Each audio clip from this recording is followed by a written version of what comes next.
还记得影星刘诗诗在婚礼上流泪的照片吗？虽然流泪，但那可是满脸的幸福呀。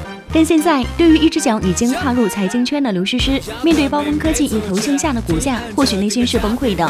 从3月29号股价到达114.98元的高点至今，包风科技股价下跌了近50%，刘诗诗的账面的身家蒸发了约1.54亿元。这到底是怎么回事？据某财经媒体报道，3月15号，上市公司包风科技公告，计划以10.8亿元的价格收购稻草熊影业60%的股权。值得关注的是，稻草熊影业与刘诗诗有关系，其持有稻草熊影业20%股权，但在与包风科技的交易中，他只卖出12%的股权，还有8%的股权仍握在手中。这部分股价对价为1.51亿元。该方案一出，市场惊呼，刘诗诗不仅瞬间身家大涨，而且还捡了一个大便宜。不过，股市瞬息万变，仅2个月的时间，包风科技股价便经历了大幅下跌。截至5月18号收盘，其收盘价为58.50元。